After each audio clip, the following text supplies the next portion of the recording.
superstar, but it's a private show. So damn the lights, believe the camera's on. All you gotta do is point and shoot.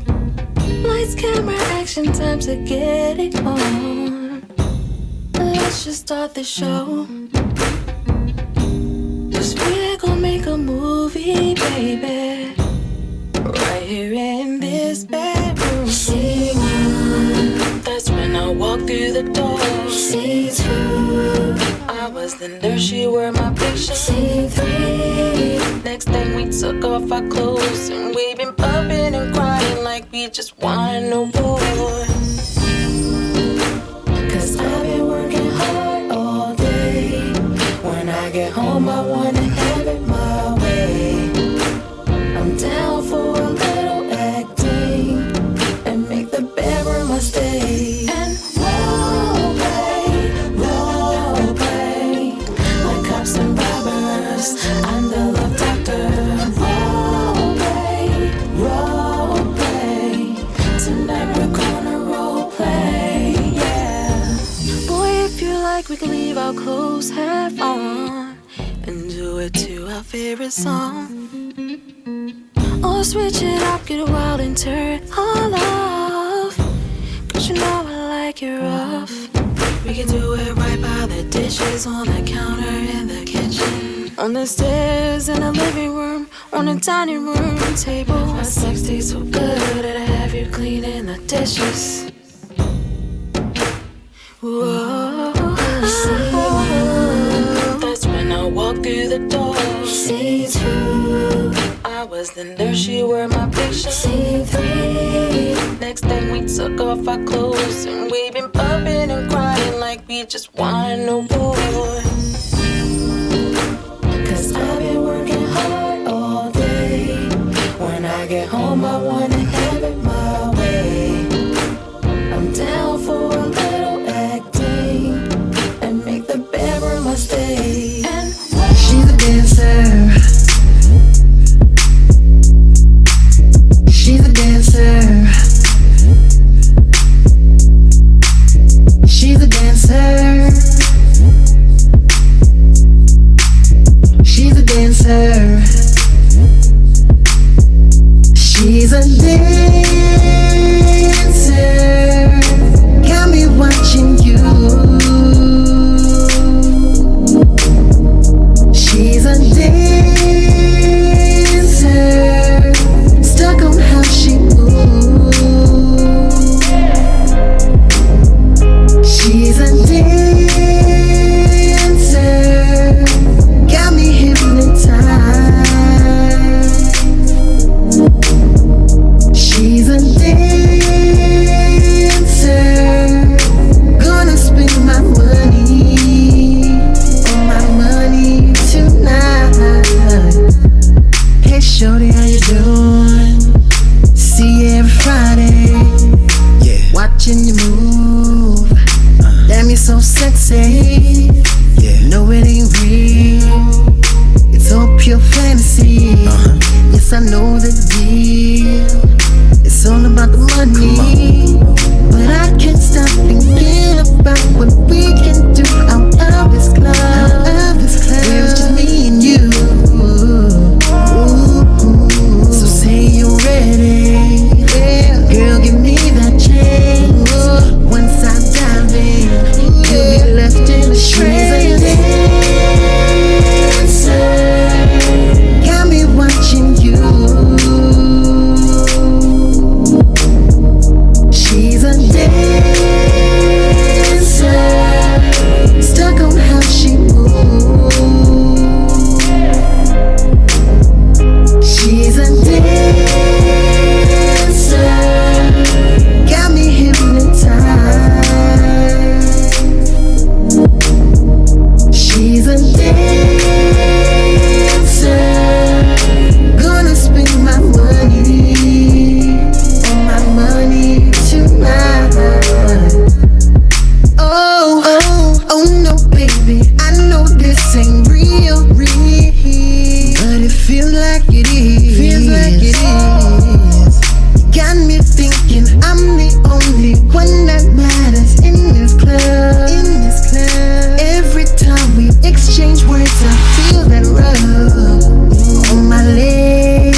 hands. These pockets still heavy. Yes, sir. So I said, let's go. She took me to the top floor. Now she giving me a private show. Booty go up and down. Said the booty go up and down. Hips go round and round. Said the hips go round and round.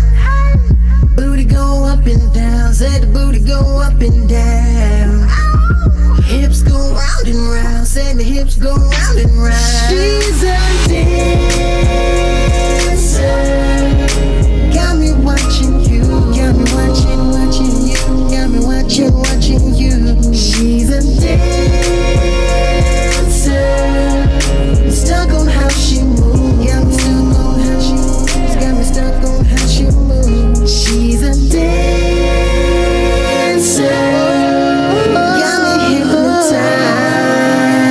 She's a dancer. She's a dancer. She's a dancer. Gonna spend my money. Gonna spend my money tonight. All this money, girl, it's yours. It's yours. Just keep on dancing, moving, and I throw more. All this money, girl, it's yours. It's yours. Keep on dancing, moving, and I throw more.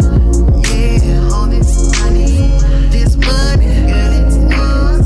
It's yours. Keep on dancing, moving. We ain't gonna go back and forth and play this cat and mouse game. It is what it is. If you with it, let me know from the beginning. What it's gonna be. So what it's gonna be, baby girl? Acting like you're tryna come home. Wanna leave with me, girl? So let's see the fun come home. Wanna leave with you, girl?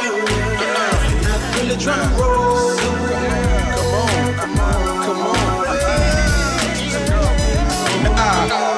Hop in the whip, I'm about to roam. Dismissing all these bitches hitting up the phone. I'm headed to the spot just to be alone. I step there and get a table while I'm in the zone. Something like one bottle just to be social. Hitting Twitter, let my hitters know I'm chilling local. And I'm sipping while I'm sitting solo. I'm just different bass hitting while I'm listening to total. A lot of things on the floor shaking. Each one got me more patient. I see when I'm like, Lord gracious. Let's see what it's gonna take us. I told her, I wanna see you on the floor naked. She laughed. She looked at me and said, this boy crazy. Then she looked at me and said she overdated. Then I looked at her and said, I'm so persuasive. Then I grabbed her by the hand, headed to the table.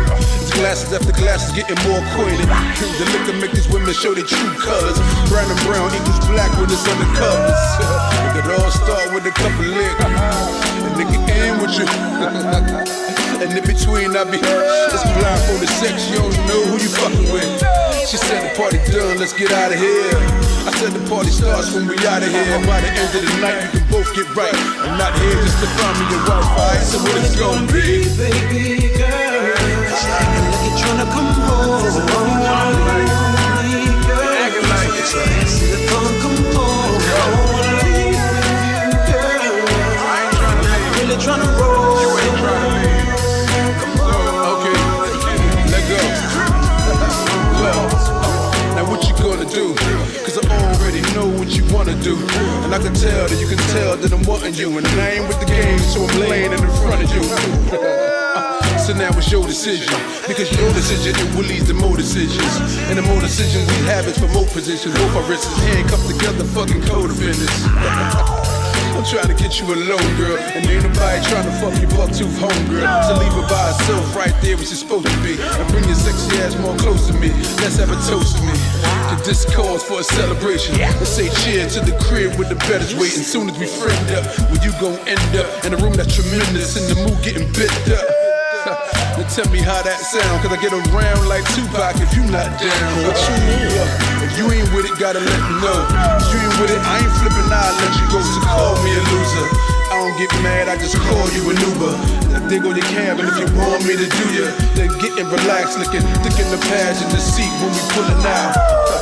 Now all the stops and pulling out. I see you staring, so I dare your mama pull it out. By the end of the night, you can both get right. I'm not here just to find me your wife, alright? So what it's gonna be? Baby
tryna spread love. You know that hate could kill ya. I'm tryna see what's up. Let me make one phone call. You know I got all my digits right, and now I need yours. I can be seconds away from just tasting you, taking you down. You can be waking up naked, just looking around. I can be who you've been waiting for, right in your face all along. And I can be the one you're looking for, or I could be wrong. Yeah. I know you sick of them boys from out the way now. And I know you wanna get away. Let me take you to a place where everything up, everything. See, you know them boys just like to play now. Baby, I ain't coming here for games. Let me put you on this plane where everything up, but just don't touch my shit, my shit. Let me talk my shit, My shit. oh yeah, my shit. Yeah. Little girl, let me talk my shit. Let me talk my shit. Baby girl, let me talk my shit. My shit. Let me grab mine off like that. Yeah. Hey, let me talk Let my me talk my shit. shit. You could be tanning in the south of France or on beaches in Mexico. Ringing this sandwich at top of my hand, your bottom is next to go. Girl, you've been dealing with amateurs, time to get you a professional. I'm cocky, girl, yeah, I know. Testing 1 2 1 2. Break this stuff. Testing 1 2 is your. Can you hear clearly? Yeah, I can hear. Okay. Wow. I'm gonna. They said do it again. Hold on. Who said do it again? Probably some. All right. Probably some. Sit down. Let me sit down. Okay. Probably some hussy. Some savage. Look. Listen. First of all, welcome to Straight No Chase, the talk show. My name is Todd Fountaine. I have two lovely young ladies here that are joining me, and we're gonna talk hella shit. We're gonna listen to some good music. Yeah, we curse. I'm not with all that politically correct shit. I can't even say politically correct. So Yeah. So you was getting that word out like politically. All right. You know what I'm saying. But we're gonna talk about your music, your background, and everything that you do. But like I tell a lot of people, when I have a guest, or if I request a guest to be on the show, I'm more entertained and how would you say it? I'm more interested with the way you think. Nice. Because you can be a talented artist and be an airhead.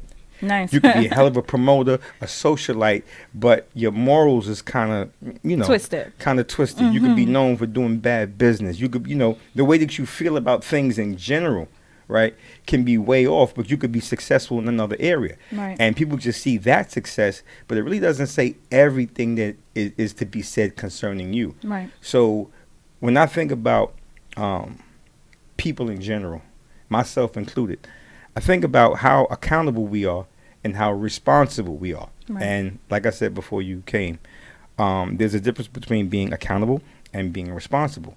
If an incident happens and the causal effect is you, then you're responsible for that. But to be accountable means you have to answer for why that happened. Absolutely. Yep. Mm-hmm. And people somehow don't get it. One of my pet peeves is when people talk about, well, I don't judge. Bullshit. You should judge.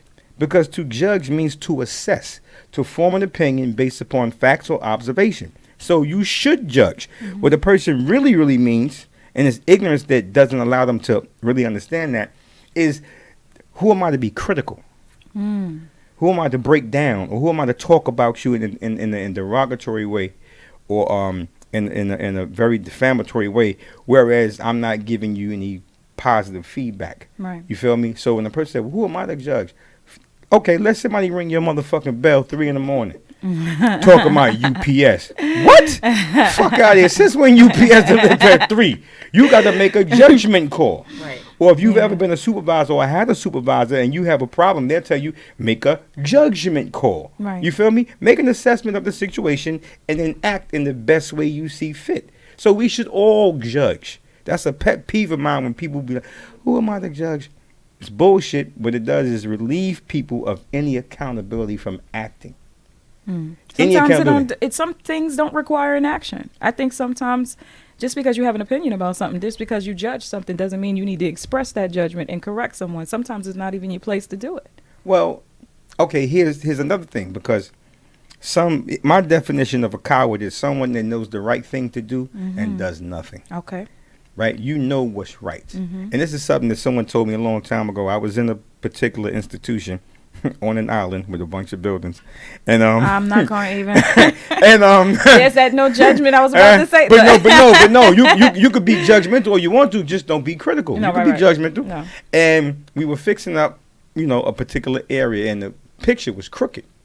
And I told somebody that was in the supervisory position, I said, "Yo, the picture's crooked." And they say, "Well, is there a sign saying don't correct picture?" I'm like, "No." They said, "Well, then instead of telling me, and you know what to do, just do it." Like, I would never walk past a piece of garbage and then tell you, "Oh, you ain't see the garbage, right? Why don't I just pick it up?" Right. But that's like saying you see a woman pass you in the street and her skirt is up.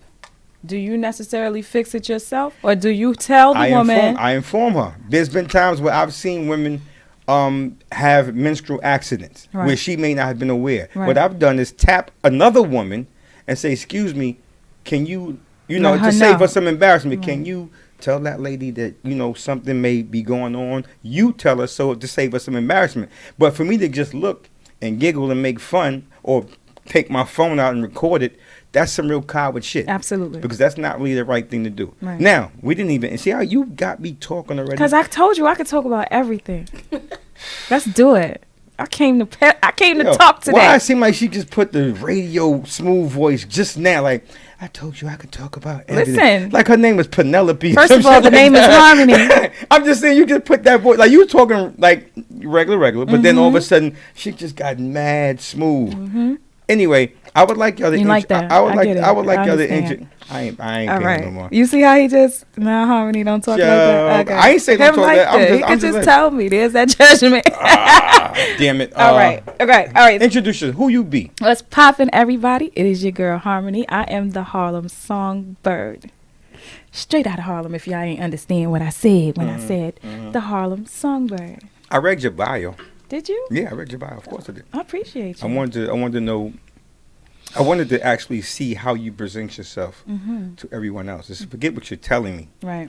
I wanted to see how you present it, because certain things have to be presented in a way where it's universal. Absolutely. Everyone can understand it. Okay. You get into a board meeting, you say what's popping. You have a bunch of people say, what is popping? Like, what exactly is popping? They'll have to play catch up. Listen, she's gonna pop. No, you have to be in the industry. You have to be universal, where everyone can understand you and comprehend exactly where you're coming from. So I was not surprised, because you're in the industry. You won a few contests. Yeah. Speak about the contest. Was it America's Got Talent? What contest was it? No, that was the Apollo. The Apollo. Oh, I did go on the Apollo. I've lost on the Apollo and I've won. Did you get booed though? No, I've never gotten booed. Thank you, Jesus. You just got I didn't even get the Sandman coming. None of that. Okay, no. Okay, it's just that I didn't have the crowd that someone else might have had. And everybody knows the Apollo. You got to bring a crowd. To do what you do. My man got, when we was in like, I think like 11th grade. I was still in high school, and my man told me, he said, "Yo, my mother's gonna sing at the Apollo, right?" Yeah. And we went on a Wednesday, and his mother sang. And I used to manage artists, and I used to always tell artists that you should have a good repertoire of songs, like an oldie but goodie, something that's kind of current, and then something that's an original. If you're an excellent songwriter, but you have to read the crowd, because you're trying to win the crowd over, and you have to appeal to your crowd. So if you see people in it that's like 50 years old, 55, if you got a falsetto and you can sing Reasons by Earth, Wind and Fire, you better break it down. If you know some Donny Hathaway, break it down. If you know some Anita Baker, break it down. For them, they're your audience. They're going to applaud the loudest. They're going to give you that, damn. It's true. They're going to talk. It's true. His mother sang some bullshit. It wasn't even Billie Holiday. Like bootleg, I don't know, Jilly Holiday. Some bootleg shit. The bootleg Billy. Lord. Billie Holiday's backup singer. Anyway, I got up and was booing. He got mad at me.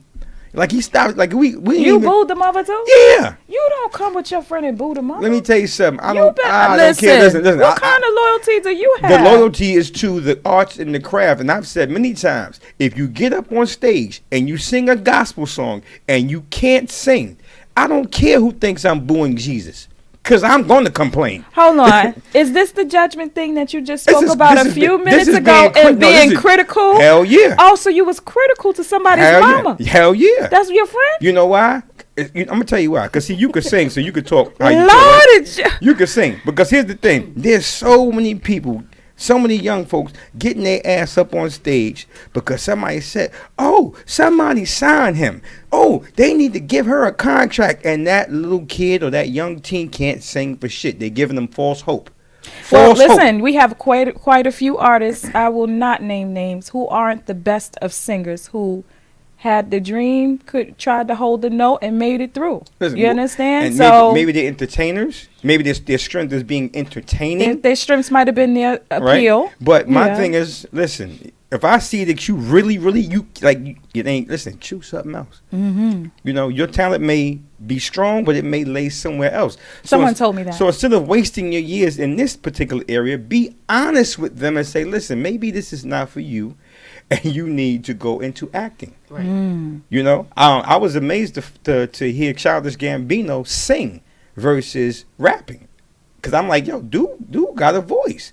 But I guess maybe he felt his stronghold was more so acting and maybe rapping, and that's what he went with first. And now, Look at him. look at him. But you know, I say the same thing about Chris Brown. Chris Brown came out as a rapper. Yes. And someone told him, nah, you sound better singing. Yes. And look at Chris Brown. Look, we got a lady next to us, right? That's my bunkie. We got a lady next to us. That's my bunkie. Nah. Right? Got a lady next to us, right? And she been shaking her head, right? Can you tell our audience exactly who you be, what you be about, where you from? Well, my name is Erica Lewis, and I'm from Harlem. Mm-hmm. I am Harmony's best friend. Mm-hmm. I am also a life coach. Oh, what? I was wondering, what the hell is a life coach? Good. Yeah, just tell everybody. Break it down, boo boo.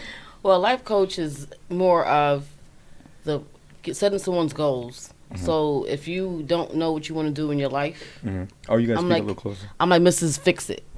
Like not Ayanna, right? Yes, similar, but she's like, the head honcho of all, but, I don't like it, but go ahead. Oh, my. judgmental again. Look at No, critical. no, critical. Yes, Right. yes, Critical, because there's a difference. I'm very critical. Wow. Just try to help everybody out that needs some assistance in their life and get them started with their financial goals, their relationship goals, and take it from there. Let me ask you a question. When a person comes to you, what information do you need from them in order to correctly assess what assistance they may need from you? Well, it depends on the client. Basically, we do an assessment first, fill out some questionnaires, and just to see what they actually need help with. Mm-hmm. We don't tackle everything at one time, but of course, it's your life, so you have to make the decision on what you want to do with your life. Mm-hmm. We're just there to guide you. We're not there to tell you exactly what to do. Do you assess personality as well? Yes. Okay. Why you put that like, yeah, motherfucker? Yeah, I'm assessing Yeah, you right now. Like, yeah, motherfucker. Say one more thing. Yeah, I'm Oh, assessing. critical Yeah, I'm ass. judging your ass, God damn it. Listen, I love it. I love it. See, the funny thing about me, right, is my on air or my social media or entertainment persona is the same as I am in real life.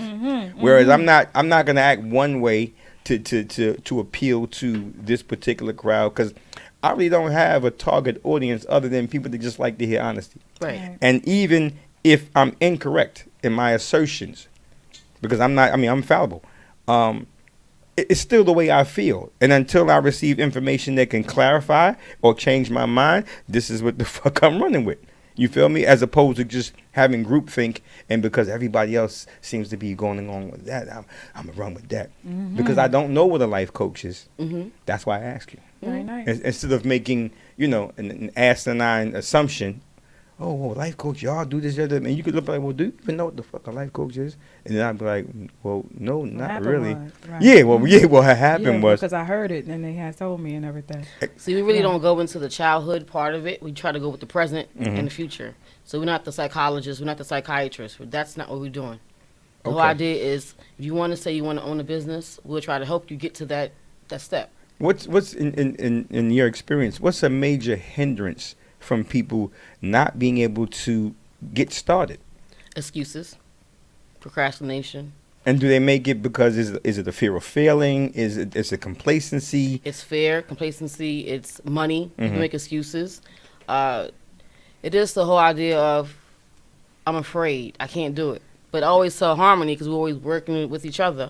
Always push the battery. Listen, you got to do this. We got to do this. We got to do this, because there's no choice. Every day. Do you become dejected sometimes? Do you become dejected sometimes? Like in your pursuit and furthering your career, are there times where you feel like you should be further on in your career than you are? At one point, I had that mindset, right? And then I realized that you are where you're supposed to be at the current moment, and your timing is going to be based upon a few things. Such as, first of all, being prepared, being ready, and then, just the cards are lining up for you in a way. Like when I say the cards or the stars or however people might view it, it's like timing is everything. It may not be my season to make it. It may have not have been, because there might have been things I needed to work on. And honestly, I felt that there were things that I weren't necessarily ready for, that I thought I was ready for at the time. And I had no idea until later on I saw that I was missing certain components that needed to be in place before I could even take steps forward. Wow. That's a very intelligent answer, because I remember before I had this show, I did radio maybe 10 years ago. What was that, 2008? Yeah, about 2008. No, you look so young and everything. Okay, go ahead. All right, come on. You know how old I am. But you already know how old I am, so okay. I don't even go with that young thing. I know I'm not young. I got more days behind me than I do ahead. The salt and pepper in your beard wasn't because you just ate something floury earlier. No, I didn't have a powdered donut and none of that. You didn't have a powder, okay. None of that. It wasn't because you aged early at a young age. Nah, it's not hereditary, none of that. Oh, okay. You just fucked up. I'm sorry. I always gotta do it to him. It's all right. I had did radio before, but on this particular station, shout out to Deshaun's mother. Shout out to Sherry. Sherry was my Facebook friend, and she inboxed me one day, and she was like, "You're gonna be on my son's show," and I'm like, "Whoa, huh? You're gonna be on his show? Tell me when you're available." And I'm like, "Wait, well, when is your son's show?" She's like, "I'll get right back to you." I guess she must have called him. And then she said, "I'm giving him your number. Give me your number." And I was like, damn, she's one of them momagers. Mama managers. Yeah, she's one of them. Yeah. And she booked me to be on her show when we were in the other building. And I had a lot of fun. But see, I had did radio before. So this was in 2015. And one day, Deshaun had a wedding to attend, and he says, "Yo, can you host the show for me in my place?" Nice. He said, "I have guests coming, but I forgot I have a wedding to attend." So I'm like, "No problem." Nice. So I hosted the show for him with his guests. We had a blast. I then approached Tim and said, "Hey, bro, listen, I would like to do my own thing." I said, "But I would like you to produce my show, because I'm not one of them guys that be like, if you show me the way, I want to include you." Right. I don't want to just be like, all of a sudden I do a G Money side deal and, I just fuck you. Now I'm doing my thing. Nah, I want to give you the opportunity where if you reject it, then it's on you. But he said, "Bro, you don't need me you don't need anybody to produce your show. You got it. You can do it yourself." And I was like, "You think that?" He was like, "Why you think I asked you to host in my place?" And I was like, wow, okay, shit is starting to make sense. But hosting and producing is totally different. Well, in a lot of ways. In terms of producing a show. Shout out to all the producers, because I respect what they do. In terms of producing the show, orchestrating. See, the show I did before, and it's going to remain nameless because it's funny shit she tried to do. I got one of those. Tried to get me to sign I used to write the editorial for the show, and she tried to get me to sign a publishing deal without no upfront money. Because one of my articles that I wrote pertaining to the show, Sports Illustrated, was interested in the show. And if you know about writing, if I wrote and it was signed to her production company, all of my intellectual property would belong to her. See, I know my shit. So because I know my shit, it was like, fuck out of here. But anyway, when it comes down to producing and organizing, the reason why this is unscripted and I go along with the energy is because it's not fake. Like, if you got some funny shit with you, I'm going to ask you, like, yo, what the the fuck is up with you? Loosen up. Dad, pour yourself a drink. Like, ease up. Right. But if you feel like you loose and comfortable, we could just flow. And it's unscripted. And anything that comes out is purely from the discussion that we're having now, and it has nothing to do with anything else. Right. How influential is she to your career? Not just as a friend. Because sometimes being a friend can be a hindrance because, and I'm going to use this. One time someone asked 50 Cent who his best friend was at that time. And he said Floyd Mayweather. And he was like, well, I thought you would have said Lloyd Banks or Tony Yayo. He was like, nah, I employ them. They're afraid to tell me if I'm doing some dumb shit because I could affect their money. You feel me? She doesn't work for you. Right.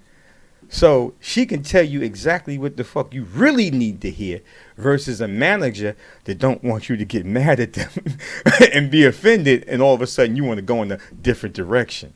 Well, let me say this. First of all, I believe that having the right circle is very, very important, right? I have maybe 4 right now. I'm missing one more because I need 5, right?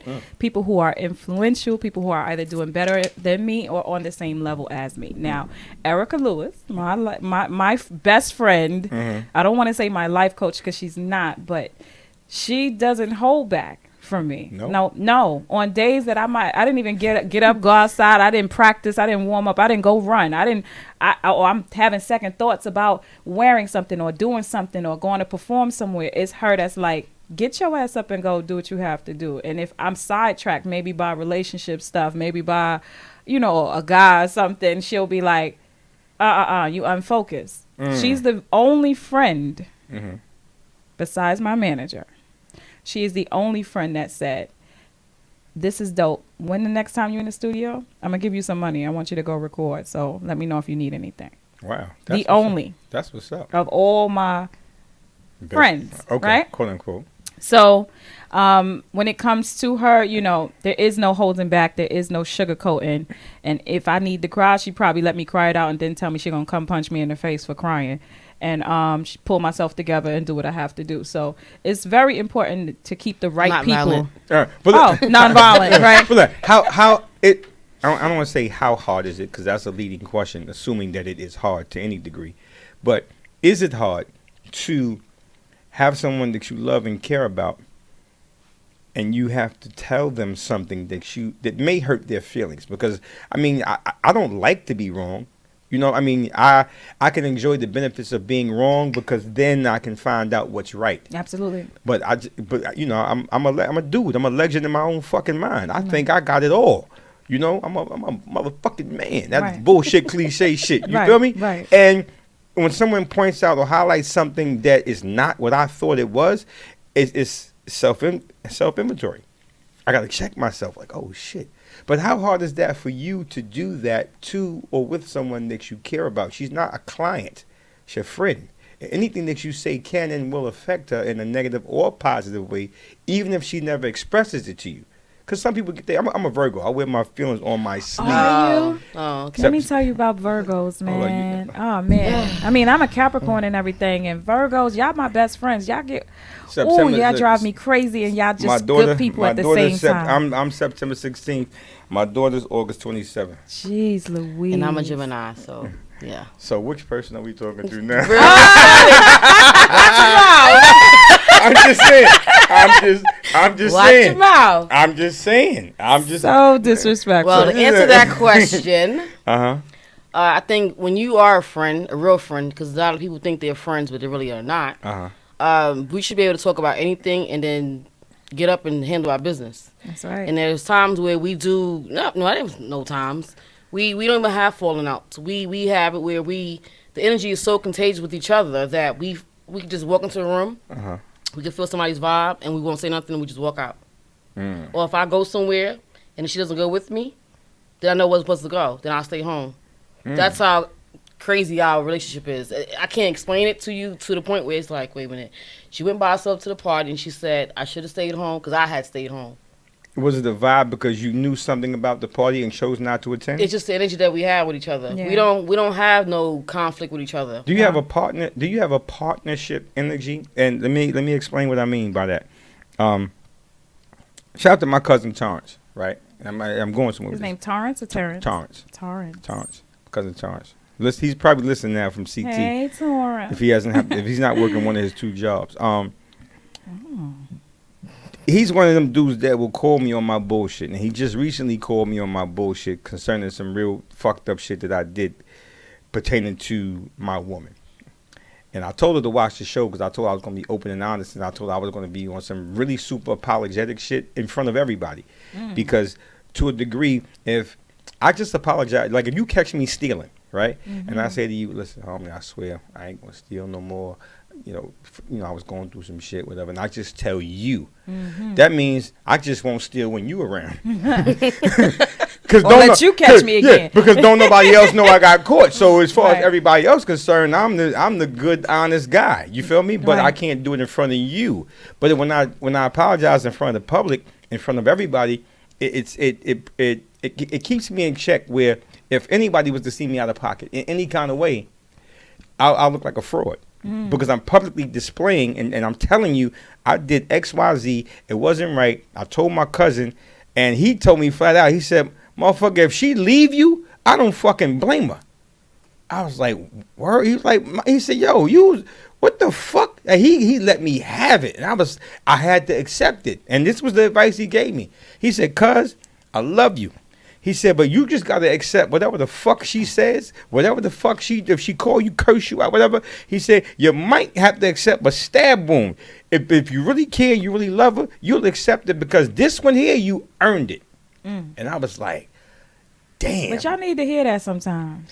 I'm glad where he at? Shout out to Torrance. Torrance, trust me, he's looking. Shout out to you, because sometimes y'all go with y'all fuckery. Y'all just be like, yeah, bro, yeah, she's bugging, yeah, she's bugging, yeah, right? She gonna bug out.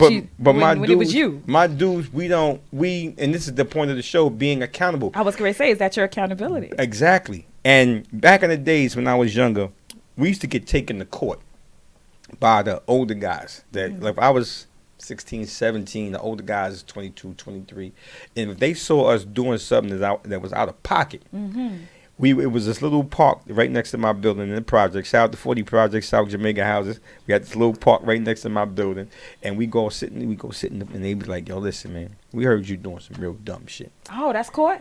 Yeah, that's court. Oh, because I have to be accountable. I have to answer for this. Oh, man, I can't wait to talk about that. Because it was guys that like, I'm going to use explicit language.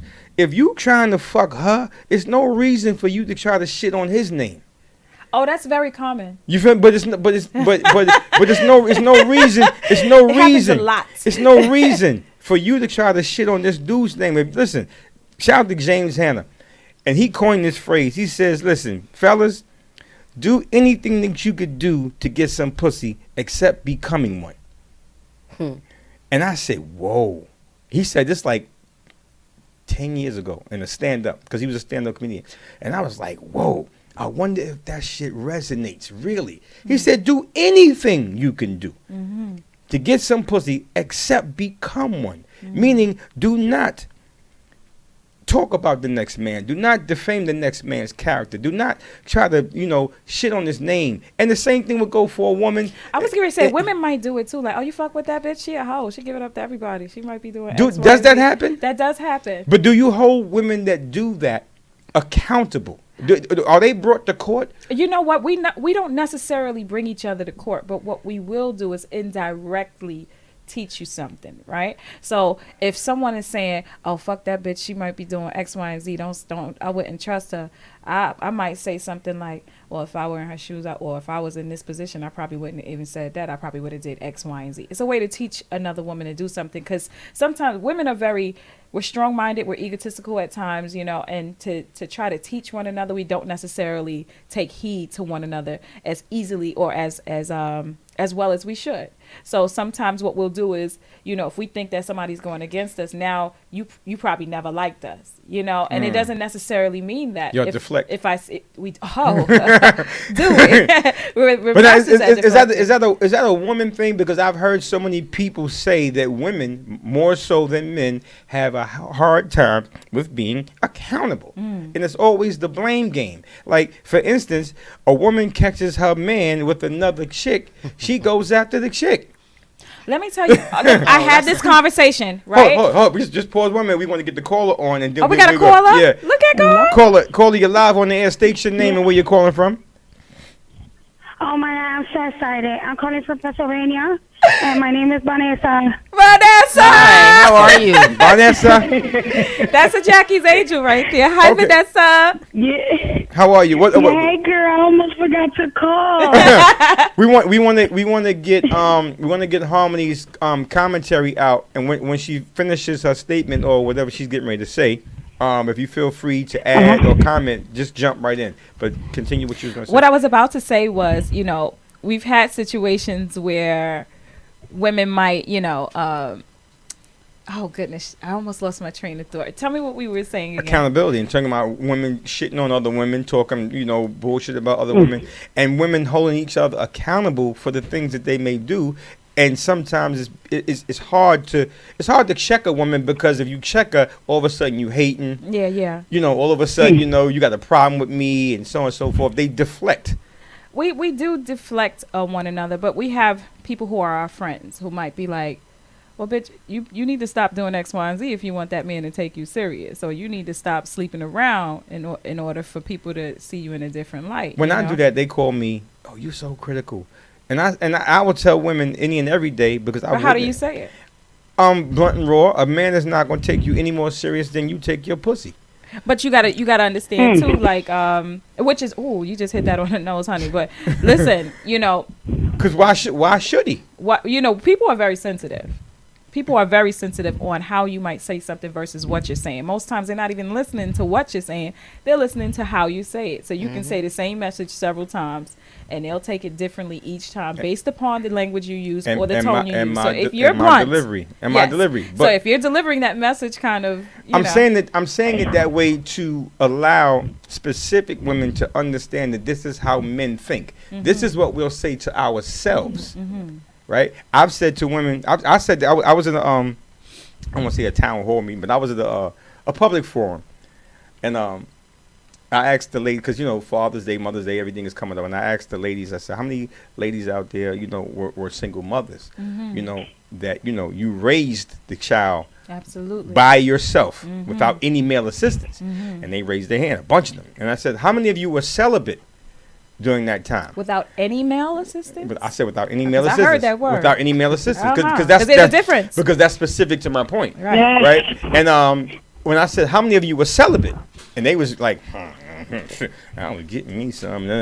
So I said then, why is it that a man was good enough to meet and treat your vagina, but he wasn't good enough to mentor your child? Oh, hold on. Let me say this. There are men who are specifically made for a purpose, right? So if a woman uses that man specifically for sex, that is all he's ever going to be good for. I'm not saying everyone doesn't have the right to be around your child. But if you have, your child is the most precious thing. Absolutely. And my question is this here: how selfish does that make a woman, where instead of waiting for the man that is suitable for both? Right? Because mom needs companionship too. Instead of waiting for the man that's suitable for both, why does she just think about her sexual needs and her companionship, you know what I'm saying, and forgets about the child, male or female, that needs that particular mentorship, or even just the visual presence of this is how mommy's friend treats mommy? Sometimes, here's the thing. I got a comment. Yeah, Vanessa, jump in on that before I do. Jump in. Okay. Because I'm pushing her buttons right now. Is that some women are looking to fill an emptiness that they need to fill within themselves, by themselves, and they look for it with a man. That's right. Oh, now listen, I understand, but the only thing I'm questioning is, because I've said this before, and sorry, Mom, if my mom is listening. I remember one time. No, I got to keep it real. I remember one time, my mother had a friend, and I remember one day I started crying. I was about 12, 13 years. I started crying, and Mom was like, "What's wrong with you?" And I said, "I can't say it." And she said, "What the hell you mean?" I said, "It's a curse. I can't say it." And she's like, "Go ahead and say it." I said, "No, I'm gonna get a beating. I can't say it. Why are you crying?" And I said, "Ma, he's just fucking you." Very nice. But let me ask you a question. Right? Let me ask you a question. Go ahead. Why did your mother if she's listening and maybe she can inbox me or whatever, why did she bring that man around you? Right now, my son is going to be 18 in July. Right? Well, you old. You old or you is fast, and I think you old. No, she not. You know what? I almost said some stuff on him that wasn't very nice as a host. But anyway. Well, listen, y'all, because y'all young, y'all look young. So either it's one or two. Y'all right. look, so but don't you be look calling young. me old and everything because I fight for less. But listen to me. Let me. You Let's. old This or you is was fast. no. All right. I might have been a little fast. All right, but listen. Right. That goes back to what I was saying earlier about people's purpose and people having the right to be around the child, the very thing that you love the most, that is everything to you. Imagine mom going through the dating phase and bringing all these guys home, right? Absolutely unacceptable. And I agree with you. And anybody that I've dealt with, there's only been 2 men in my life who came around my son, one who's been there the longest. No, and I absolutely agree with but you. It's not cool because look how you felt. Because my question was, for me to see a man just particularly coming over just to do just that, or even if my mother, we know when raised by a single mom, whatever. I mean, I had a stepfather, but shit didn't work out. They broke up, whatever. But I know when mommy going out.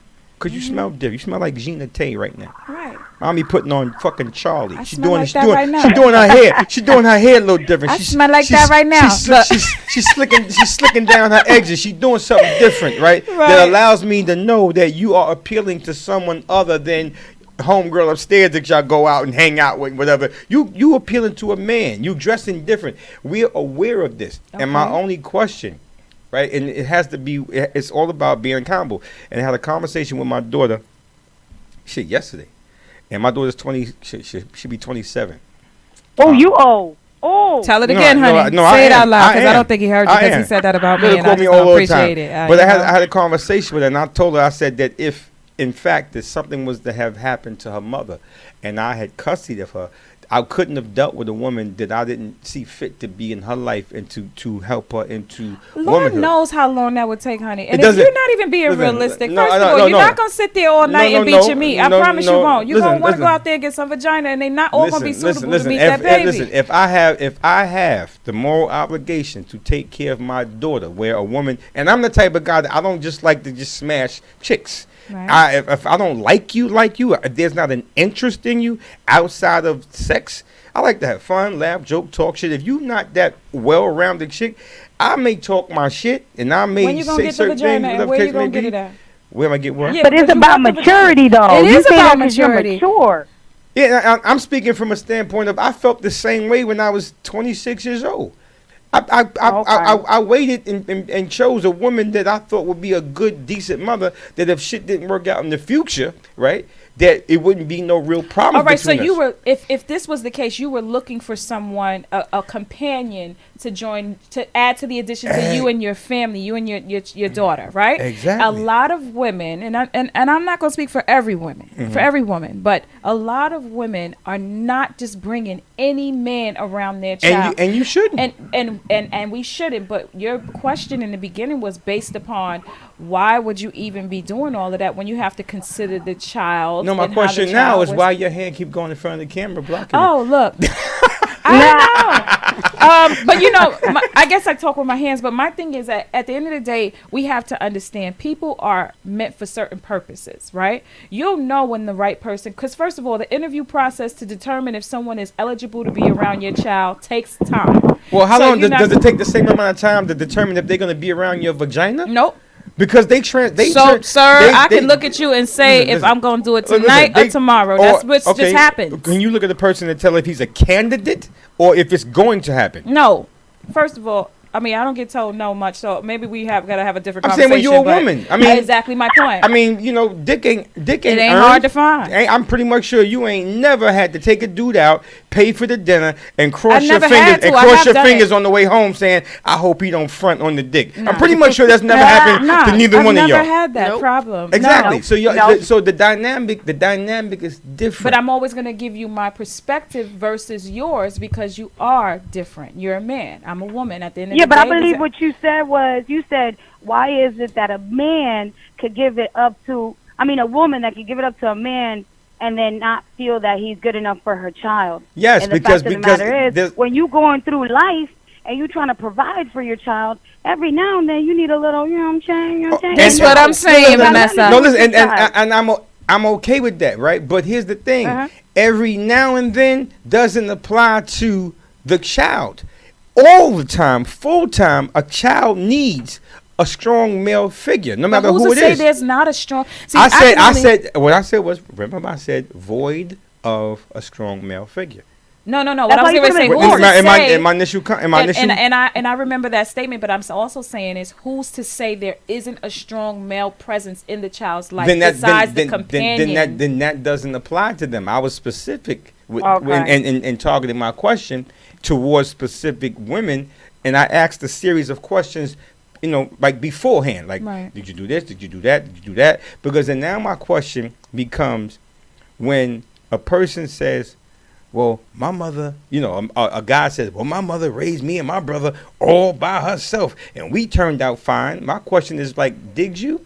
Because as a man growing up without a father in my formidable years, there's a lot of things that were missing in terms of my reference point. Because as a young man, we look to men or male figures as to say, like, am I doing it right? Like, is this how we supposed to do it? And if I don't have a reference point, in which I told my daughter, listen, I can't go to my mother because I'm bringing female solutions to a male psyche. It doesn't work. Right. But I do say this. I do believe a woman cannot teach a boy how to be a man, and right? vice versa. And vice versa, right? But all we can do is give our perspective and the views that we have and teach them the best way we know how. Now, like, I had to teach my son how to go to the bathroom on his own, how to hold it. Although I've never necessarily seen a man how he goes and holds it because y'all miss and everything. I ain't gonna start because y'all be missing the toilet. Don't put the toilet seat down. No, forget the toilet seat down. They be missing it. They'll hit the back of the toilet and like the sides, and it drips on the floor. Like, I'm not gonna judge. All right. Anyway, that was me being critical.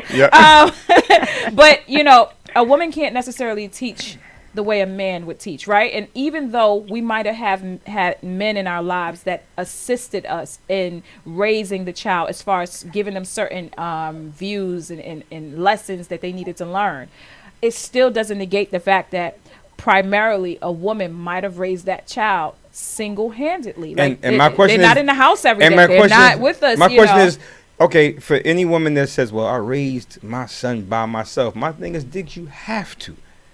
You feel me? Did you have to do it by yourself, or was it a choice? Because some women have become so protective over their children that they're afraid. I mean, every time you read the paper, it's always the mother's boyfriend killed the kid, the mother's boyfriend molested the kid. So therefore, you're super protective over who you have around your children. But even in the act of protecting them from any outside predators, sometimes you shield them from that masculine energy that they may need. I think that we're protective over ourselves before our children, right?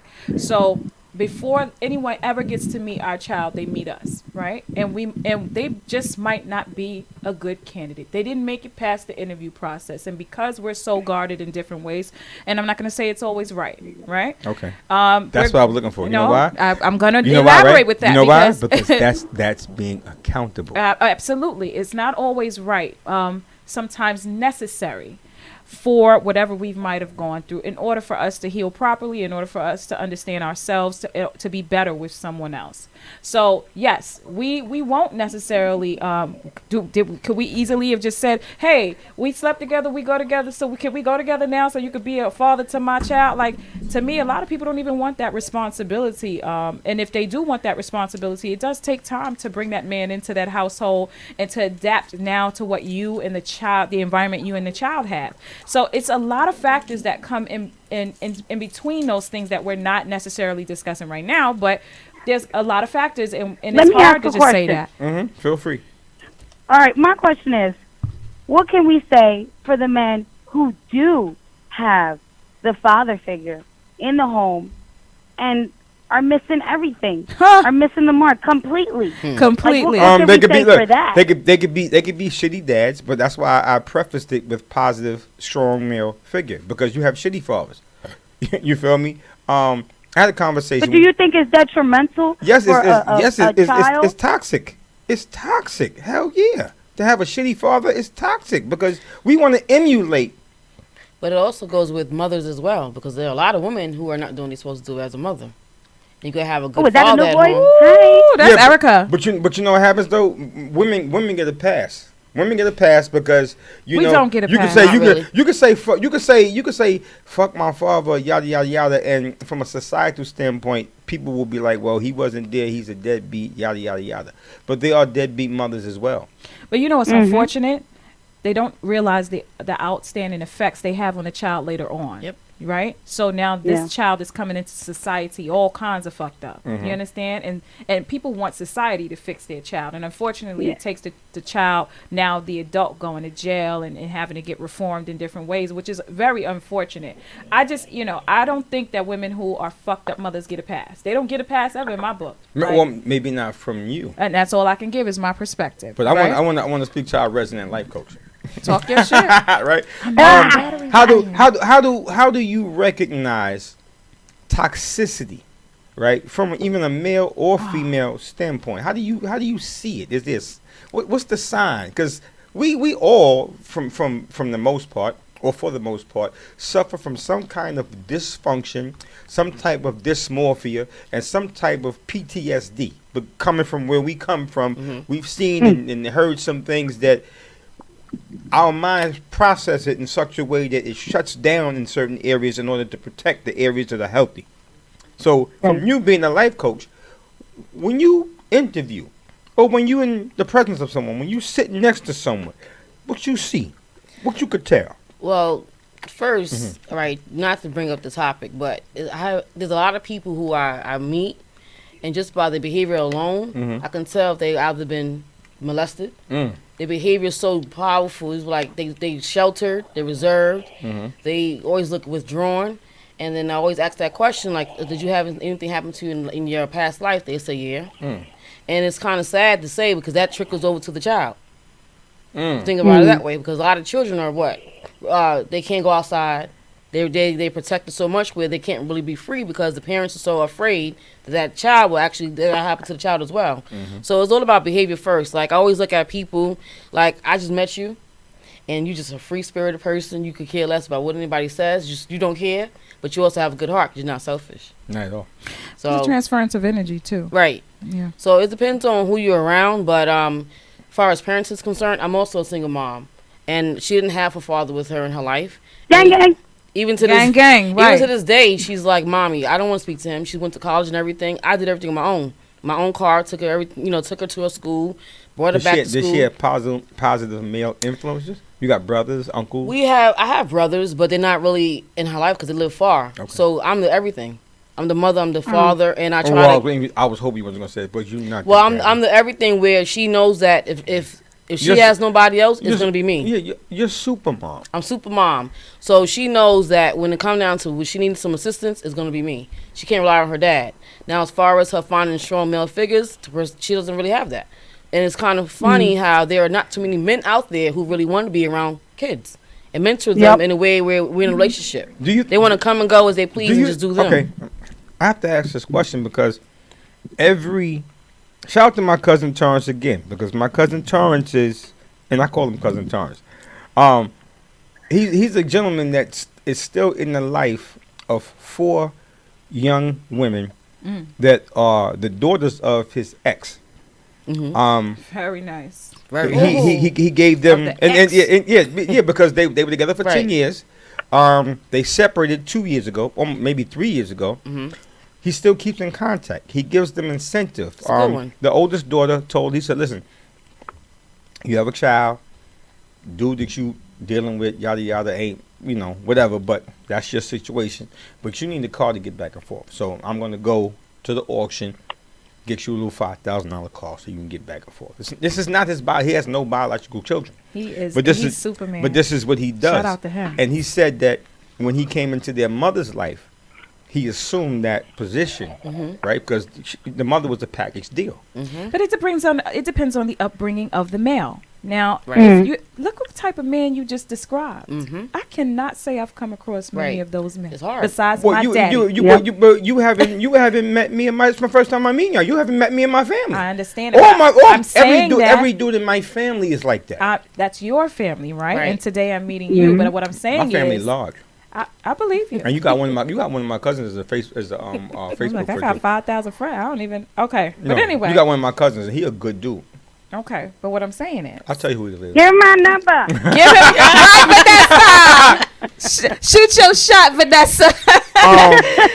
Here's what I want to ask you. Here's what I want to ask you. No, I'm sorry, because see the conversation gets so good. We be all in, right? You sing. I do sing. We forget all about you singing. I do sing, but I like these type of topics. Like you said, you here to pick. Sing now. I will sing at the drop of a dime. Honey. I know, because we getting ready to. Because here's what I'm gonna do, with your permission. The same way we use the other intro music. Yeah. I want to use your thing as my intro music, with your permission. Talk your listen now. I'm just saying. Do it. And do it. You talking dirty to me on your own show and everything. And also, Slim, who's the engineer and the owner of the station, does a weekly showcase at the Delancey.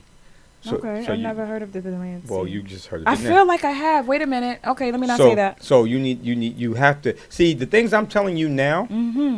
The other show that you were on already, you should already know this. Yeah. So it's the fault of people, like I was saying, like my power in my position is to provide an opportunity and to give you this information, and just you do what you do. I appreciate it. So if you was here before, if you sat down in this studio before and you don't know exactly what I'm telling you now, shame on them. I won't say that because that other show was pretty daggone awesome, and they shocked me, had me in tears, to be honest with you, because you cried. Yes, real tears. Somebody too, give honey. me an onion. I'm gonna make her cry. Oh no, that ain't gonna work, honey. I could look. But no, they played my song at the end of our interview, and it shocked me because I didn't even recognize it was me for 2 seconds. Like, wait, that's me, and they're like, yeah, we pushed it out, we did this, we did that. That's the one with you in the video with the fedora on. Yes, with the yes. That was hot. Yes, thank you. Ain't nobody business. I shared that. I appreciate you, man. Times. Lord knows it's got some views and stuff, so I'm appreciated. That's what's up. But see, the conversation. I'm about to get a wig real quick, and the store's about to close. All right, Vanessa, we appreciate you, muchacha. She's about to get a wig. Yes, she did. She's about to go get this new wig. I just want to say one thing to all single mothers: it is hard out here. So hard. But the biggest thing that you can do as a single mother is teach your child how to be strong within himself, whoever that is. Right. That's it. Thank you, Vanessa. Thank you. That was dope. Thank you for letting me be on the show. Bye. Oh, you're very much welcome. I want to say that being a product of a single mom, by default, sorry, Marv, I'm spilling too much, but come on, you know my mouth, mommy. Come on. Get them later. Don't even cook that food you be cooking either. No, it is what it is, because I'm a product of me being born into this world, because my mother used to be verbally abused by her mother in terms of her complexion. You're about to get me started. In terms of her dark complexion, and my mother felt that, well, if I have a child by a light skinned man, then I'll have a light skinned baby, and then my mother will love me more. You know, a lot of people have those views. Oh, I do. To this day. But it's one thing to learn that you weren't necessarily born out of love. You were born out of maybe a necessity or someone's need to fill a void. And then when you're here and then that void is not filled, it's an unsuccessful project. You feel me? And so therefore, my father being around wasn't necessarily a priority of my mother, because she had her own agenda, right? And I had to learn and understand and not be resentful towards my mother as to, like, mommy, why would you choose him? If he ain't really want to rock like that, like, why? But she had her own reasons, and I had to get into the psyche of why she did what she did, why my grandmother did what she did, and the whole thing. And the whole thing is understanding. See, my feelings can be hurt, and I could be dejected and disappointed because I don't understand why. But once I understand why, And people that have wronged me or have done certain things to me are accountable for what they did. And then they explain to me, well, you know what? This is why I did what I did. Because I know what you did. But a lot of times I question is, yo, why the fuck would you do that to me? Like, why me? But you know, if you had to ask why, then you've missed some things about people, right? And the reason why I say that to you is because if you understand that people have a past, you understand that hurt people, right? But do you know their past at the time? You may not know their past. You may not know the details of their past, but you do know there's an underlying issue somewhere that had nothing to do with you. But see, you have to tell me that. Why do you have to be told because that? as a young man, I have questions. I need to know how come, why. Where's my father? Did you ask? Yes. Did you get answers? I got the phone number to call him. That you didn't get answers? No, I didn't. That's different. I didn't get an answer. I got a phone number to call him. I got a phone number. You know what I like about you? You didn't number. become a victim of circumstance, though, which is awesome, because even though you were hurt yourself, even though you saw hurt in your mom or whoever else might have been around you, you still didn't portray. Then again, I don't know everything you might have done, but it doesn't seem as so that you put that hurt upon everyone else. I've done things by default, meaning that. Why do you say by default? Because I didn't know what else to do. Like, you didn't know what else to do? I didn't know because you knew right from wrong, right? I know right from wrong, but when you have these particular things in terms of these are your options, right? And you only have two options. It's either this or it's that, right? It's going left and going right. Which one did you go? I went left. I went left and I went right. You feel me?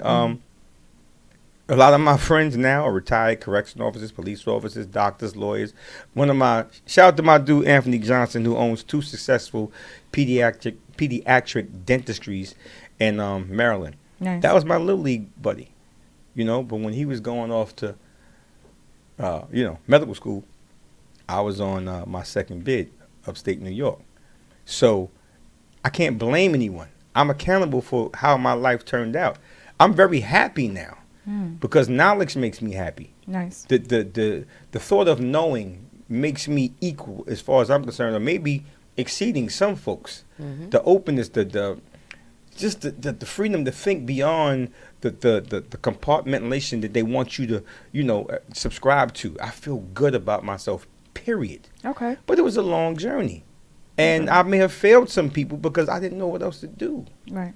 But I'm accountable for it, and I'm very apologetic. Told you, I just recently did some fucked up shit concerning my woman, where it's like, she's like, listen, this might be it. Fuck you. I don't even know. She's contemplating now, like, should I still fuck with him or not? And I'm very open with it. And I'm like, damn. And I said to her today, like, listen, I'm just asking you, give me another chance to prove my loyalty and my dedication to you. I asked her, no problem. I have no problem telling anybody, listen, she about to say fuck you, and I'm saying please don't. So my question is, did you learn from your mistake? Hell yeah, I learned. Here's what I learned, and I said this earlier. I live in separate worlds where certain things are applicable to this area, certain things are applicable to that area, and sometimes the shit don't mix.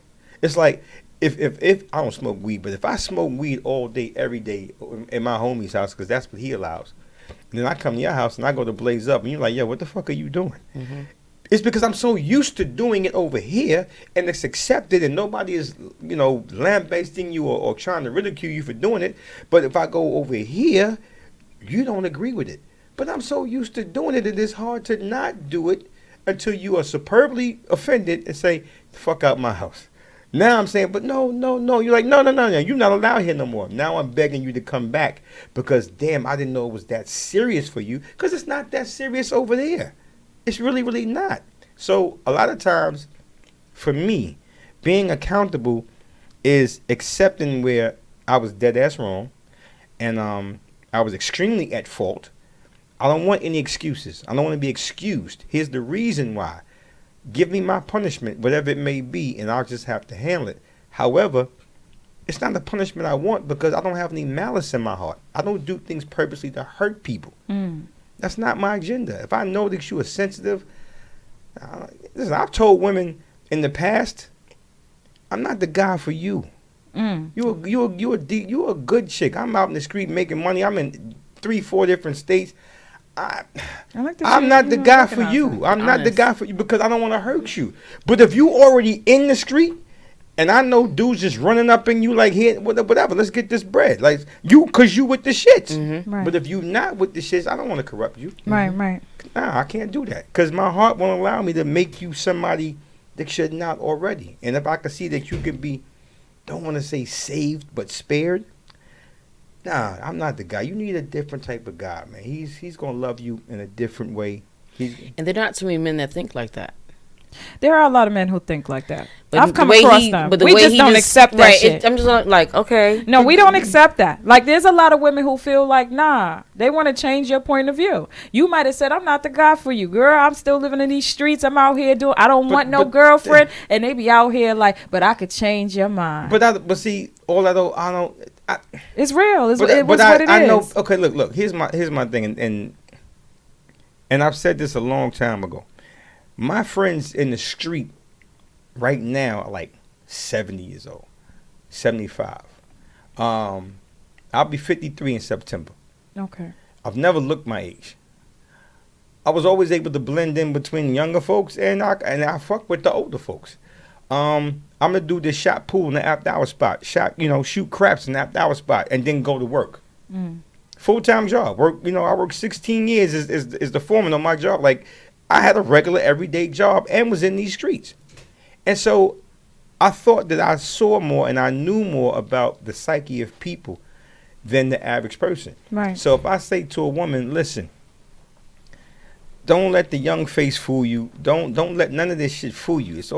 It's just genetics. Right. I'm not the guy for you. Because I never wanted to take advantage of a woman. No, I hear what you're saying. But a woman that's with it, I don't care what she says. Because I know she ain't built for this. Can't you tell somebody that's not built for it? Listen, we all understand that. I'm just saying there's people who don't give a rat's ass about what you talking about, and they still gonna come after you the way that's just what it is. I'm not a predator. I have a cousin that I don't fuck with at all. And mommy, I told you why, because my mother's listening. I don't fuck with him at all because he was pimping underage girls. Oh, let's not touch that subject. Can I really just say real quick? You could jump. No, I can't touch that subject. Listen, because I have a whole pet peeve about. I have a pet peeve about. There's a cousin I do rapists. not. I like to call them rapists because that's still statutory rape. There's a cousin I do not fuck with that I cursed out on 42nd Street in front of what's the blues player? B.B. King. B.B. King's. Because I went up to his truck and I looked in his truck and he had a bunch of runaway chicks that he had just got from the bus station thing. He used to go down there and lurk and get them girls. And I laid his ass out, cursed him the fuck out in front of everybody. Opened his doors, told them young girls, get the fuck out this. Yo, he's a fucking predator. Get the fuck out of his truck. Go where you go. Get away from him. Get away from him. And he wanted to pimp his daughter's mother. Right, his young daughter's mother, when he was kind of fucked up and low on money and whatever case may be, he told her she got to get her ass out on that track. Have no respect for him. I mean, I'm happy to hear that you were someone who stood up to it, because there's a lot of people in our neighborhoods who allow it. They'll see it and turn a blind eye, which is very, very disgusting to me. Never done that. But I wanted to say really quickly to the mothers, Happy Mother's Day is coming up. Mother's Day is coming up for a lot of women, and Happy Mother's Day. But on the subject of we were talking about being fathers, let fathers have Father's Day. Because they're so far and scarce and in between. I really it saddens me to hear a woman say, I'm a father, happy Father's Day to me. You're not a father. It's one thing you'll always be as a mother. Do you write your own music? Absolutely. Slim, could we get some type of Jay Dilla kind of vibe? You know who Jay Dilla is, right? Lord have mercy. Gotta learn this one. I gotta learn this one. Right, because he said he messed with 7-year-olds, so I might have looked at him like, so what year are we talking? I didn't say I messed with 7. You see how shit's translated? I never said I messed with 7-year-olds. You said you was friends with them and everything, so it could have been that era and everything. I don't know. You want to judge me and stuff. All right, there's the critical part. All right. That's my mom and them friends. I don't do that. Clean it up now. You know what? Drink your drink. That's why I made your drink strong, damn it. Shout out to the life coach. You know what? Sorry. You know what? See? The energy. See, you know what? This you hear that laughter? That's the laughter of a. That's the laughter of what? That's the what? laughter. That's the laughter of a chick that bids 6 books in spades and only makes 4. You a hater. You such a hater. She bid 6 books. Listen. She be like, I got 5 in the possible. I got 5 in the possible. In the first spade she throw out, motherfucker, cut that shit. Listen, I ain't got time for you spades players. Y'all take life way too seriously. Very First of all, serious. y'all want to have Glock 9s and 9mm up under the table with somebody cut or renege. I don't have time for y'all. Like, Shout out to my can Harlem we people. play pity pat and Shout- like really shout to- stop shout it to my right Harlem now? people. Shout out to my You Harlem people, Can first we of play all. pity pat for $1? Harlem all day, Listen, right? I was born in Harlem's Women's Hospital, September 16, 1966. I'm an original, right across from the Schaumburg. I'm an original. Remember Woolworth? I used to eat there at the church. Yo, my mama used to take me there. Count the and joint, right? Yo. Them sesame seed Yes. burgers was the joint, You know right? what? Y'all first of all, I'm not that old and everything, so y'all not gonna put me in this pocket. All not right. that old. Yes, She was listen. fast. Listen, I was fast. There's a difference. I'm waiting on the engineer. You got Listen, something sleep? for us? You said Jay Dilla. some Who's Jay Jay- some- Dilla? Huh? I know. I want that for her. I want that. All right, he can replay something for me. Go ahead. I want that for her. Yeah. Yeah, I want an instrumental for her.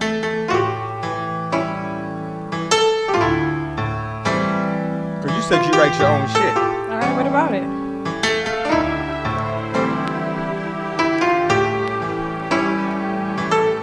Ain't you gonna go? You don't want no lemon water, nothing. You can just sing like that. What are you asking me to do, sir? Oh, you want me to sing over a beat? Goddamn right. Look how he just did that like that. Surprise. Oh, surprise. Oh, okay. Hey, Second one hey, today. what up? Oh, And you rap too, so. I do a little something I I just know, dibbled but- and dabbled into But you recently. feeling it now. and Once you realize what that everything. beat was, you feeling it now. It's cute. That's cute, ain't you? Yeah. So, that's that Poppington Harlem shit she talking right now. Yeah. Get this camera close. Why you getting this camera close though? Go ahead, girl.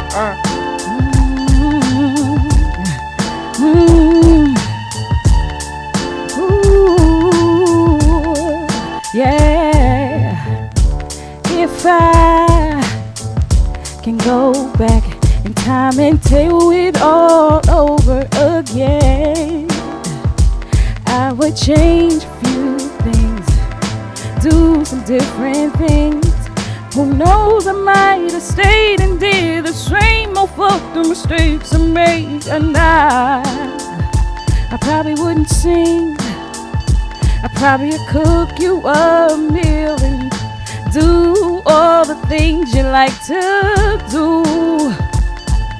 I don't know, but he put me on the spot on his show to sing this song for you. So I'm gonna ride like Harlem do, show out what singers do, yeah. Can I stop now? No. Keep going. Keep it going now. He's Keep so it going annoying. now. Keep it going now. Keep it going now. Yeah. Nah, spit that shit. She ready to spit right there. Spit that shit. Go ahead. Nah, I be probably, listen, let me tell y'all something. Like, Spit that shit. I be starting to rap and everything, but I'm sick of these little hood bits. All right, Give yeah. it, go, listen. give it, turn it back up, No, Slim. don't turn it. Why he doing this and everything? Like, Cause you feeling it right now. She feeling it. Come on, life coach, talk that shit to her. you gonna cut that beat off right now. What is that? I'm Mary J. Blige. Oh man, not over Mary. Say what? Spit that shit. Mary J. Blige. Hey, Keisha. Suckers don't know how I do it.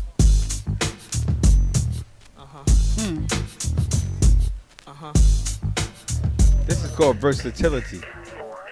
Huh? Yes. Yo. I ain't gonna hold you this beat right here to the cover over this, but hold on. So do it. Do No, it. I don't even remember it right now because you put me on the spot and things.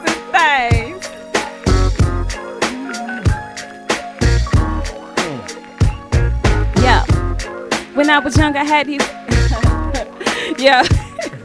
I always get angry first. But I rap it rough. No, he gets mad at me because I be going too hard. So right. Nah, rap rough. Nah, that's not what I'm doing right now. Just don't strike me later. The authorities is waiting outside. He's sitting right there behind us. He's gonna cut me right about now. It's all right. I'm sorry, stars. All right. Go ahead, do your thing. Hey, come on. You want me to sing or rap? What are we doing? I want you to do what you feel.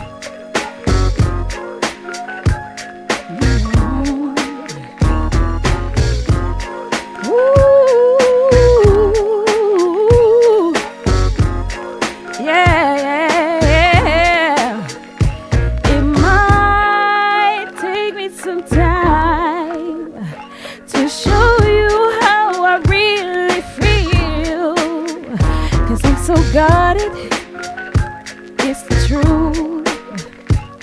But I'm feeling everything that you do. If I don't matter, you can keep on walking, keep on talking that you wanna. Hey, yeah. Why you got me on the spot like this, yeah? I hate Tar right now. No, you don't. Like, No, I really am hating him right now. You like me, blushing. You like me. Yo, man. And producer, you just gonna go with him and everything? Yeah. I'm all ready to talk about the movement and what I'm doing and everything. He got me on the mic blowing that thing. Okay, listen. Okay. You up? But listen, all right. Listen. Here's the thing. Mm-hmm. Here's what I wanted to highlight. What you want to highlight? The fact that both of you young ladies have a mindset that is strong in the sense where you are an advocate for what's right, versus what is normal or what is trying to be pushed. Or what's popular. Because there's an agenda, of various sorts that's pushed. But you still display a sense of decency in terms of like, we ain't with that shit. Right. We ain't with that. And we are our sister's keeper. Absolutely. Which is a strong thing because there's a stigma attached where people think, oh, black women don't get along. Black women are each other's worst enemy, and so and so and so forth. So that's the macro message. Right. The micro message, which is the only thing that I can have any influence over because I can only get a few people here at one time, is to display something that is totally against what other people may be talking about. Okay. So when they talk that shit about, oh, black women, this and that, no, homie, check out last night's show. Right. I'm gonna show you some different shit. Right. And spread that, share that, subscribe. Like I'm gonna show you something totally different, so you cannot continue to buy into that narrative. Right, with any level of intelligence, if you see something different. You know, I think the black woman there's a very common misconception about us, right? That we're all angry and that we cannot get along and stuff. And it's all about the type of people you attract, right? And Erica and I attract one another based upon our views, our goals, and just what our struggles and what life has brought. Listen here now. How close? This is how you do it. How close are you to in age? She has me by 2 years. Okay. Birthday will be in June 8th. So yeah. She's crazy. I'm kind of crazy too, but anyway, you know how they work. No, yeah, but I'm gonna tell accountability. I'm gonna tell you how I know she's crazy. She plucked me. That's how. That's how you know. Because just regular chicks, they be like, "Oh, go ahead," a slap. When she did that shit with the extra, like her muscles and her shit was like, on the low, like one more time, and that one got you to straighten up, right? It did. Well, it got my attention. Yeah, I'm sure it did because you're talking about it. Because she plucked me. She plucked me. She also does she do this like when she's trying to get your attention and poke, like you know how somebody poke you like they get to annoy you. You don't do that. She might slap me on the arm one time if I ain't doing right, but other than that, how often you slap her? Not much. She don't have to. Listen, right. I'm all right. Oh, I'm okay. You know, I be out here leading and things. You know, shout out to the other women. I'm very cool. Question: Are any one of you two from the South or have relatives that are from the South? My family is from this. Even though my family's from the islands too, but what island? Trinidad. So and so, this and that. Yeah, man. Who in your family talk like this? Eh? My grandmother. Grandmother talk like this, so and so, mother's cunt and all them things. Eh? Blood My clot, father. right. Your father's Trini too? Panama. Panama? Oh, Spanish. Black Spanish. Mhm. Black Spanish person. And you know, the illest thing, I had a friend of mine that is from Panama, and I met his father, and his father speaks English with a Jamaican patois, and he speaks Spanish. And I said, hold up, what the what? And he broke it down to me. He said that years ago when the Panama Canal was being built, a lot of people from Jamaica went to Panama for the work. So you have this, I won't say this because they all coming from, Right. you know, Africa, but they, you know, migrated from Africa, Jamaica, and sought out work in Panama. So you have the, you know. My dad is Panamanian, and my mom's side of the family is Trinidadian. But yeah, Oh, so what South you ain't what South? my Where's you from? when I down South Trinidad? no. When I say my family's from the South, this is more of my extended family because my stepdad, he's raised me. You know, Okay. so our family is from the South, What part of South you from? South Carolina. Okay, okay. I got family in Columbia, South Carolina. Oh, Yeah, got family in Columbia, South Carolina. everything's so different in the South, man. Like It's that food different and everything. Like, the food is different. I think it's less pesticides. It's less a lot of homegrown stuff a too. lot of homegrown stuff. Yeah. A lot of laid backness. But it's also complacency where people that live in certain towns, they've been doing the same thing, which is nothing for so long that they don't aspire to do anything different than what just gets them by. Yep. You feel me? So a lot of time when the person their geographical background, that's why I asked you where you from. It makes a difference because I work with a lot of I work with some Mexicans. I work with some I work for a Portuguese company, Portuguese owned company, and it's only myself and one other guy that is you could say African American. Everybody else is from Guatemala, Mexico, El Salvador, and their thought process about things is much different. And I think that they don't have the respect that you would think that they would have for black people, not based upon they think black people is this or black people is that, based upon just the media. But you go to Home Depot, when you see the day workers out there looking for work, Absolutely. ready with their tools, how many black American people do you see out there ready to work?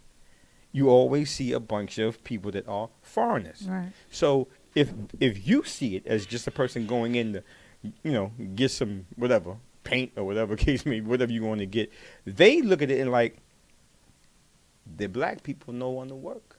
I had this conversation. The black people are lazy. I had this conversation with my manager recently, right? I was saying, how is it that people can come from another country, come into this country with nothing, and in their lives or live their lives almost better than what we have, and we've been here forever, right? So we might have been born here.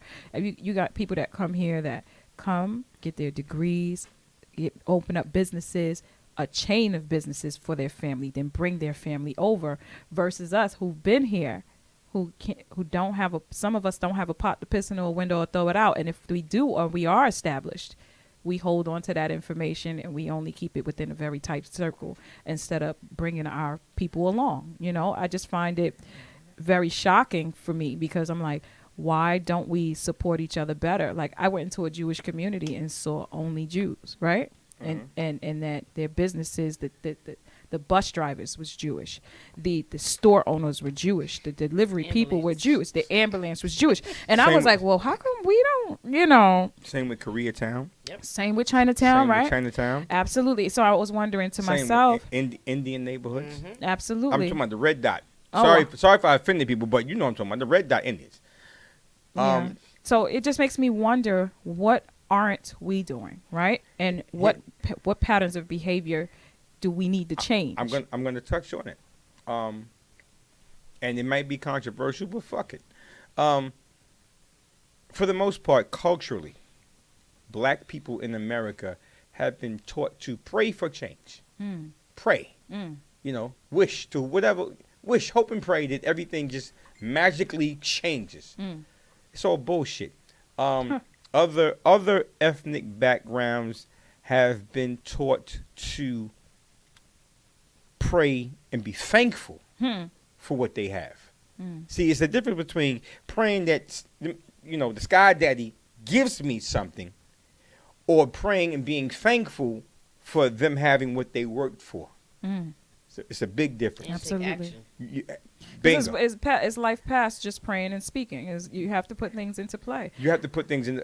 But how many times do we practice a collective economic system?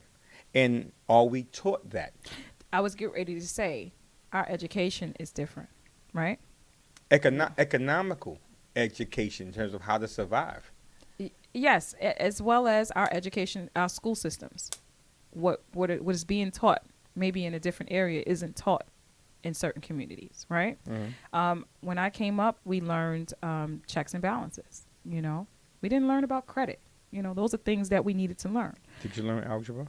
I did learn algebra. Let me ask you a question. I hated algebra. But I have my own theory. I have my own theory about how algebra is necessary and why it was necessary. Tell me why, because I'm stuck on a couple things. Algebra is sequential.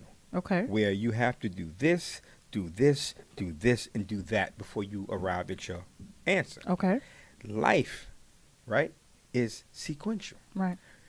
When you train a person to think in sequence and not try to skip over and jump the line and do all this and do all that, you train them to do things one at a time. It's a process. It's protocol. If you have an issue with your manager, whatever case may be, it's protocol. You go to this one. If they can't help you, you go to that one. The reason why a person never wants you to say, let me speak to your manager, because if they have to speak to your manager, that means they wasn't doing their job. Right. So when you think in the sequence, which algebra trains you to think. Right. Because you can't solve X, Y without knowing what N is. You can't skip shit. Yeah. Yeah. So what we don't really understand, and it took me until I got my GED in prison at the age of 30 years old, the relevance of what the fuck algebra really taught me. It taught me to think in a sequence. See, algebra taught you that. I missed that whole message, right? And I hated math, even though I succeeded, but I still hated math, right? I do feel that the things that are necessary to survive in life were not being taught in the schools, right? So if your parents didn't teach you at home, or you didn't have a positive influence in your life to teach you about it, you might miss this whole message. And it takes someone who's already involved to come and uplift someone else. And that's what was my purpose in saying that. Like, at the end of the day, we have to teach. And if you gain that knowledge, now teach your children that. I don't care how old they are. Go over what credit is. Go over what, having a saving. Absolutely. Go over the things that, because people say everybody's not meant for college. First of all, college is a business. Okay. Bingo. And doesn't mean that your child can't be successful if they do not go to college. It's just this. The times are changing, and we must stay in tune with them, because a lot of times we get set in our ways and we don't want to hear anything different ourselves. We're constantly learning, but we have to remember to bring others with us, because that information has to continue to travel throughout time. You understand? And if we don't, we fail. And this is why we're not in a position where we own multiple businesses in our community. This is why we don't own buildings. We don't bring our own people, and we don't help one another. I talked to a lady who owned a beauty supply store. She was Chinese, and I said, "What are you guys doing?" And she said, "Well, we put in our money together. They pool their money. They put their money together. One business is opened. When that business succeeds, you giving it back to bring the next person in to create that same business. Own the business, people. Own the business. Absolutely. And I'm like, gosh, why we don't have a system? And I'm told we had a system, and we were bombed out. I ain't gonna talk about Central Park, but listen, I'm not gonna even go there. But anyway, no, it's all right. You know what I'm saying you sparking my interest. Sparking my like I got like 8 thoughts going in my head, and one of the thoughts that stands out is, I could talk to y'all, right. Make sure, but y'all kind of cool, right? So, I ain't got time for him on a Saturday. Yes, you do, damn it. Yes, you do. The fight come on tonight and everything. And both of y'all will be back here. Man. Yeah, let's do it. I want to ask this question because it's important, because y'all are black women. Right. I have a theory concerning why there is an epidemic concerning black women with fibroids. I have a theory. Whereas, and I've said this before, and I'm going to say what I'm going to say in the next 2 minutes, and y'all just have the floor. People think of what you consume as what you may breathe or what you may put into your mouth. But they neglect to think that you rub chemicals into your body every day. You could be as hot as I don't know what in your house, right? Shampoo is always cold, right? What the hell is cold cream? Why the hell is Noxzema always cold? What the fuck? Because so if you look and you read the ingredients, which I always do, there's methylparaben and there's propylparaben, right? Those are derivatives of formaldehyde, which are preservatives. That's why the shit can sit in your cabinet and last for years. Right. But what effect does it have on you when you Over time, when right. you rub it in your skin? Right. When you put different lotions, powders, even deodorant, Yes. right, under your arms. You understand what glands are right here. So when you have women that come in, breast cancer, different Fibroids, things, different things. There's certain feminine products that the process used to dye, right? Or I'm sorry, not dye, bleach. Plastics. Right, the plastics, right? There's a chemical by the name of dioxin that is produced that is known to promote cervical cancer. There is also another, let's say it's a conspiracy theory, where they have certain fibers, right, that are used in pads and in tampons that Attack are the anticoagulants. Oh, yes. Which means you bleed more. Because it's a product enhancer. If you bleed more, the more you need. The more you need, the more you buy. The more you buy, the more money we make. Right? And they target certain things towards a certain community. So now, genetically, right, everything comes from black. Everything comes from, I'm sorry for y'all white folks that's listening, no disrespect. Everything comes from black. So your DNA, my DNA, is superior. But it's in every community. I don't think it's just in ours. Okay. For example, talcum powder. Okay, you can say it, but what I'm saying is, and I want to hear your opinion, when it comes down, because you're talking about educating, you're talking about being accountable. Right. You know what? People, diabetes runs in my family. Right, Lord of Jesus. Right. But so do recipes. Right. If grandma used a pound of butter in her cake and she taught your mother how to cook, if grandma used hog maws, if she used whatever in her recipes, right, and it's handed down, right, then traditions. It's what you do. So guess what? The health detriments of all these different things. It's going to come to you. Bingo. So now, y'all take the floor. You want, because I could go all day, honey. We both into the health. Holistic, man, listen. Okay. Excuse me. Did I not just say take the floor? Yeah. Okay. He's such a troublemaker. He is. Oh, my God.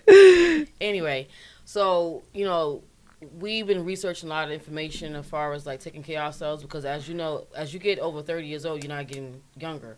And as black females, we really have to take care of ourselves, because more and more of our females in the neighborhoods are getting fibroids, are getting uterine cancer.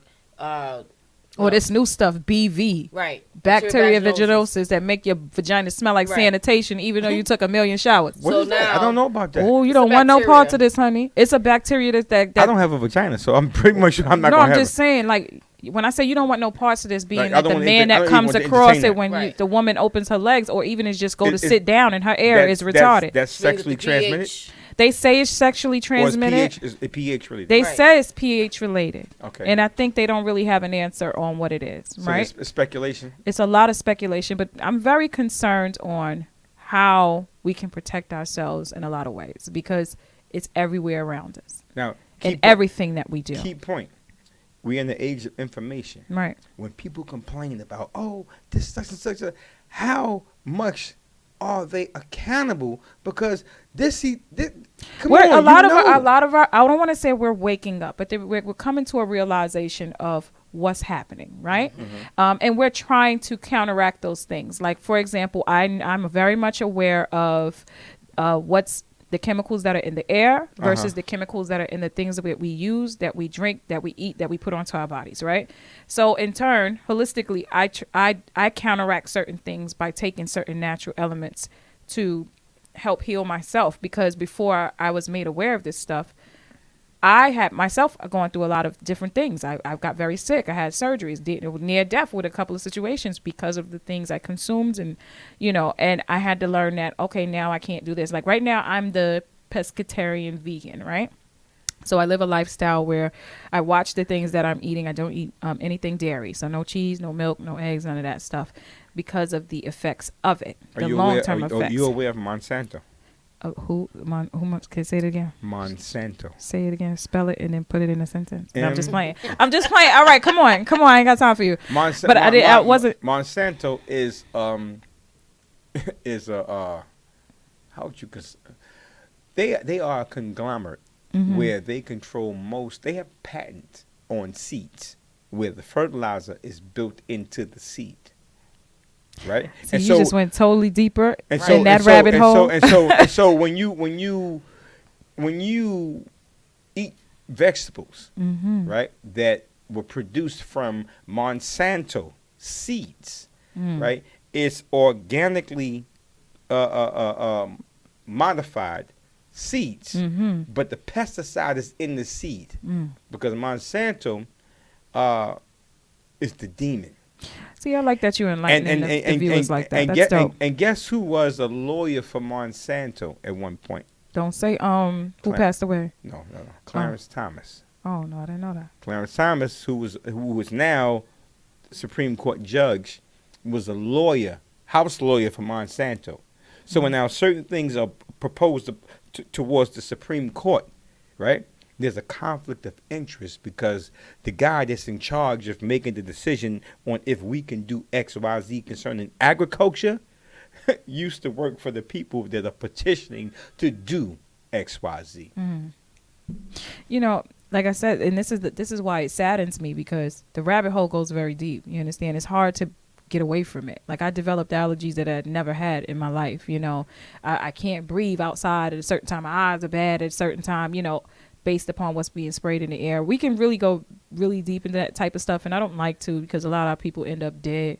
But what I will say this to anyone who's watching, it's not that people want to just have this ultimate lifestyle change and, it's a fad. It's about living as long as you possibly can, given your circumstances. So start to pay attention to what you're eating. Start to pay attention to what you're drinking. I did make a post the other day in reference to why will people choose food over living. You want to have an Oreo so bad, you have that Oreo and say F life, right? And people came under my post like, Oreos are good and they make them with this and they make them like that. And then I was saying to myself like, sheesh, those will be the people that will be upset they're sick and can't understand why they're sick later on, so I want to ask two questions. Yeah. One to the mean lady. You're the mean lady. Yeah. Right. I can't. But listen, we're closing out. So I would like you to announce all of your websites, all of your things that anybody can contact you with. Hi, my name is Erica Lewis, life coach. I'm on Instagram, Erica Lewis Coach. On Facebook, Erica Lewis. You can reach me at 917-348-1274. I'm always available, and stay blessed. Stay blessed. And Miss Lady? Hello, it's Harmony. I'm not giving you my phone number, but you can find me on Facebook and Instagram. Your phone number? Listen, she just gave out her number and everything, and it's crazy people that might call, but that's her business, so I ain't gonna even call her. I can hear you. I'm Harmony. Facebook is Only Harmony, ONLYHARMONY, and on Facebook you can find me Only Harmony as well. And I just want to thank my two crazy ass women friends that were here tonight. I don't know what you mean. I don't know what you mean. Tall Fountaine, straight no shade talk show, and we out. That's right. Y'all are nuts, man.